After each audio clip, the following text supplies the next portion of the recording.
What is up, everybody?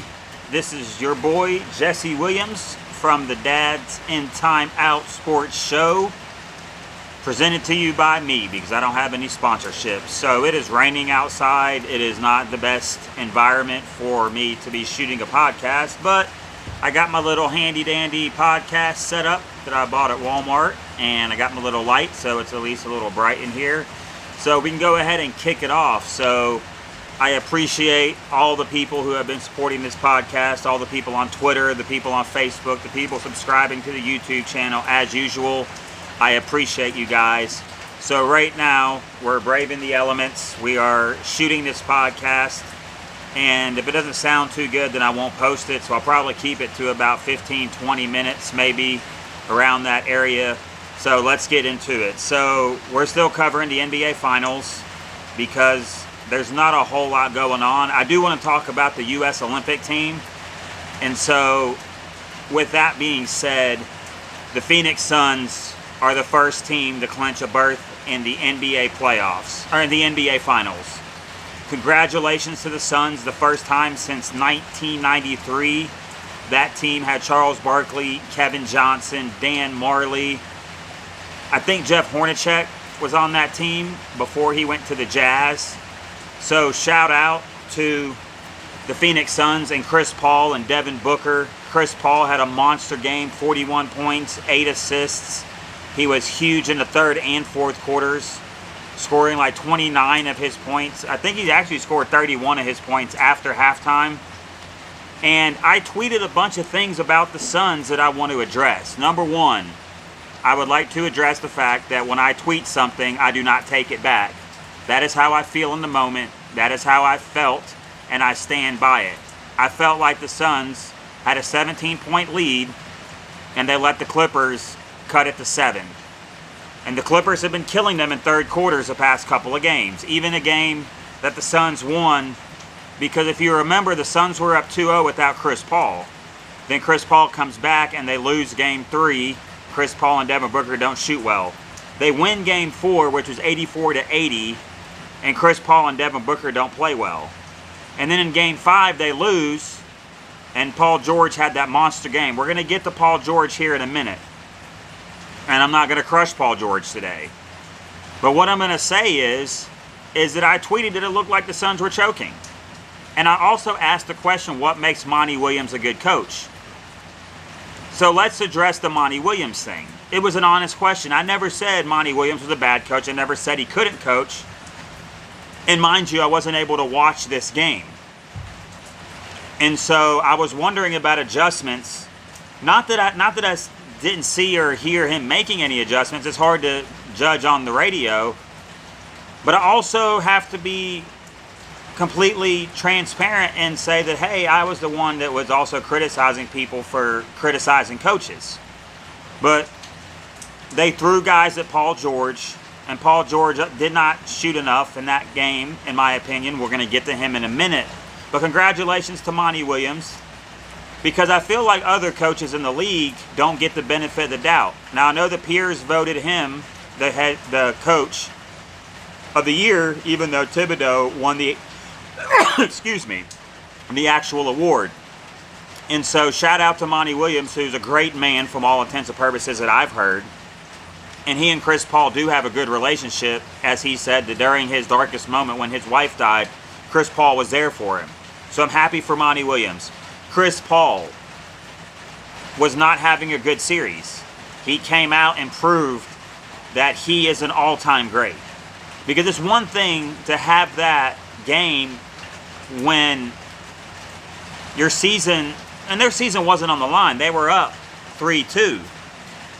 But if you take that series to Game 7, and all of a sudden only Chris Paul and Jay Crowder have any experience in that moment, where Marcus Morris had been in Game 7s, where Paul George had been in 2 games. I mean, they had all been in Game 7s. Their first 2 series, or I guess they went 6 games, right? Because the Jazz series only went 6. And so I was starting to wonder with the Suns, are you guys going to let this get to a Game 7? Because I think they should have won the game in Phoenix, but they didn't play well. The Clippers shot the lights out. And then the Suns came out and built that lead. and they held it. Even on a night where DeAndre Ayton wasn't at his very best, Jay Crowder played well, Booker played well enough. And see, this is why we have to be careful when we start anointing players earlier in the career like Devin Booker. Because we started to be like, people were comparing him to Kobe, which is ridiculous. Let the young man grow. But they won the series. Devin Booker hit some big shots. They blew the game open. And Chris Paul deserves all the accolades. Because in a game, in a series-clinching game, he came through and now he's going to his first NBA Finals. I also tweeted back at somebody that I want to believe that all the failures of Chris Paul, besides his hamstring injury in I think 2018, were on other guys. So it's not Chris Paul's fault that his style of leadership didn't vibe with Blake Griffin and DeAndre Jordan, who to this point, besides putting up stats, have never done anything in the playoffs worth mentioning. Chris Paul had been to a conference finals. He went there with Houston, and he went there with the New Orleans Pelicans. I think they went to a conference finals. I'm not sure. I know they at least went to the second round. I think they went to the conference finals and lost to the Lakers. No shame in that. And so Chris Paul, to beat his former team, even though none of those players were there when he was there, still in that building where he had had so many playoff failures, not getting them to the conference finals, the Clippers now still don't get to the NBA Finals. So congratulations to the Suns. They deserve everything. I hope that I'm not going to say I hope they win the Finals, even though I really want Chris Paul to win an NBA Finals. And that's going to be an interesting discussion of, so where do you put him among all-time point guards? Using the whole body of work. So if he wins a title, you now compare him, because the regular season he has a great body of work. He's the last true point guard of his size that plays the way that he plays, that actually is a floor general. You have guys like LeBron who masquerade as an actual point guard playing power forward, and then you have a bunch of combo guards. Guys like Steph Curry and Dame Lillard and Russell Westbrook who are scoring guards, but they play the point. Not saying they're not good passers. James Harden is included in that. Well, James Harden this year became more of a true point guard, and that they have the skills, but Chris Paul is a pass-first point guard, which is why he only averaged 16 points this year, and people were like, that's why he's not the MVP. There's people saying that Jason Kidd should have won an MVP in a year that he scored 14 points, or he averaged 14 points a game, and like less than double-digit assists, because he took over the Nets and transformed that team and got everything out of there. And I'm not saying Jason Kidd didn't. So where are we going to put Chris Paul? I think most people agree that Magic is the best point guard of all time. Then you got guys like Oscar Robertson with the triple-doubles.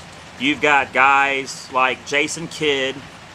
And guys like John Stockton, who, because he didn't win a championship, Isaiah Thomas with 2 championships, the best player on back-to-back championship teams, went to 3 finals in a row, who also went through Jordan's Bulls and Larry's Celtics and the Lakers.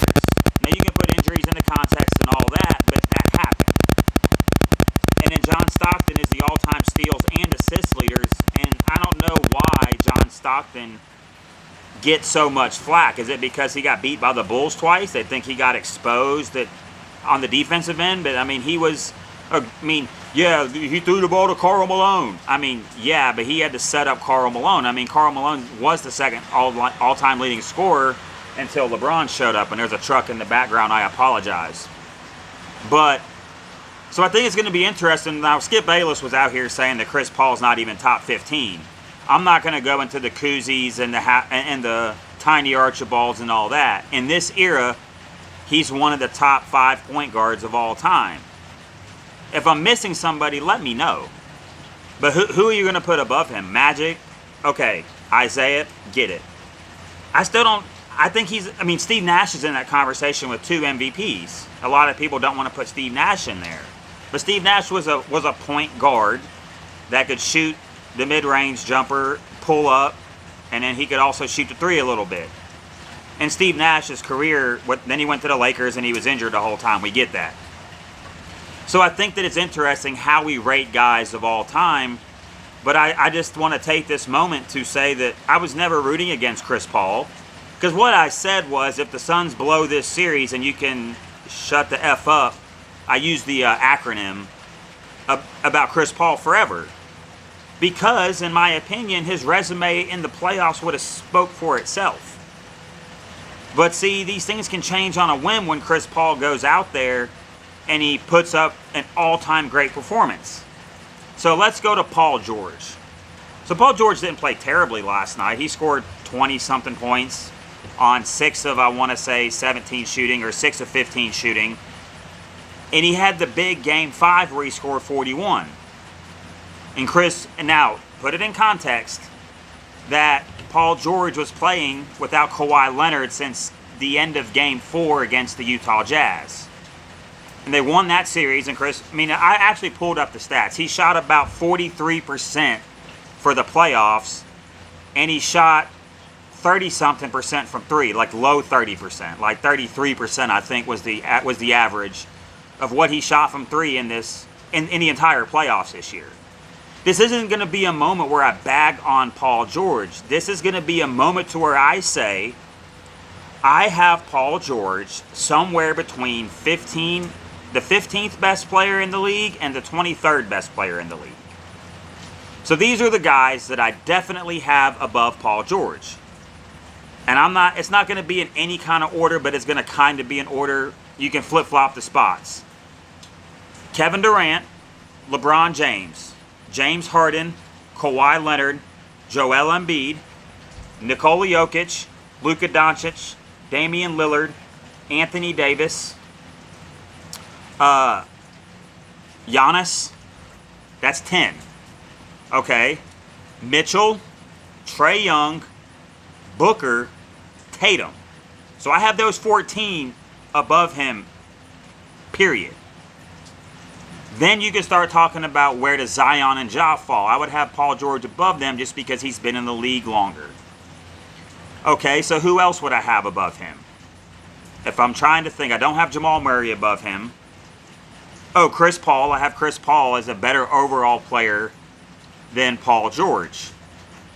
So he falls somewhere in that range. Now, where do you put him as opposed to Jimmy Butler? I would take Paul George over Jimmy Butler. Because I think just talent-wise, this is what I've always said. Paul George has the talent and the ability and the gifts of a number one. But is he a good enough one to lead a team to a championship?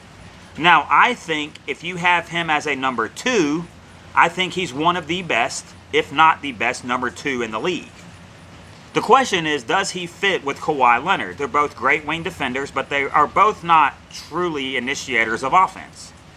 Paul George did that a little bit in this series, and to his credit, he did it well at times.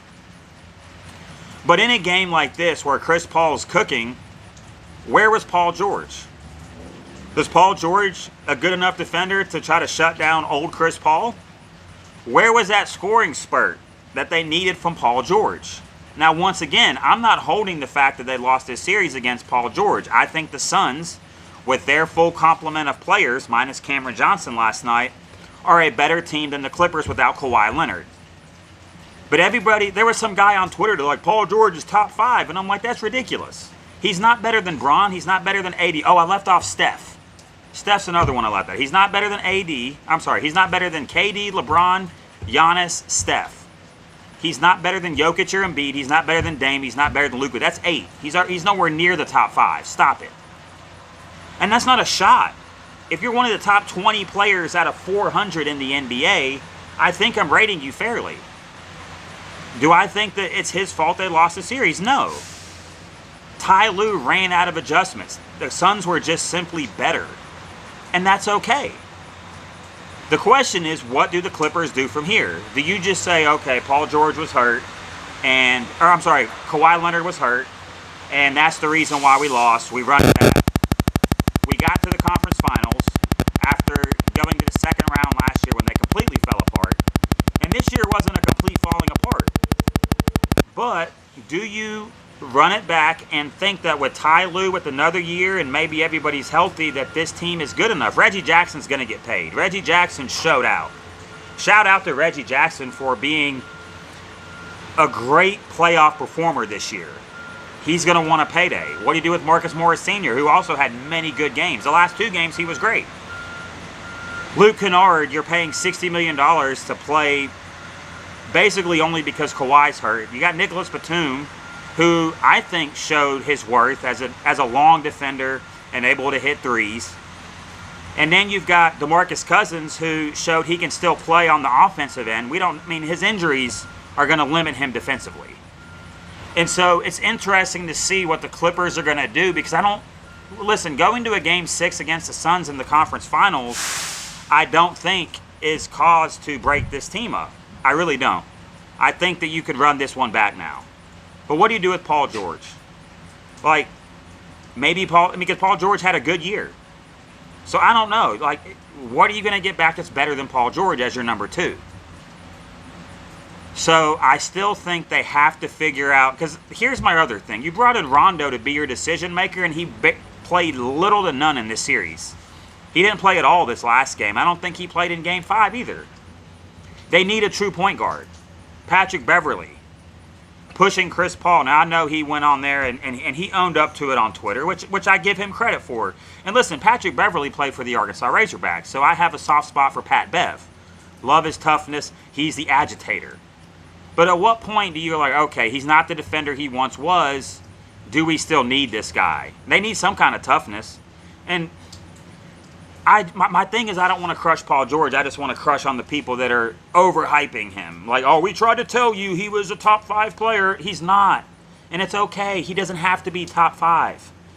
Not everybody can be a top 5 player in the league or a top 10 player.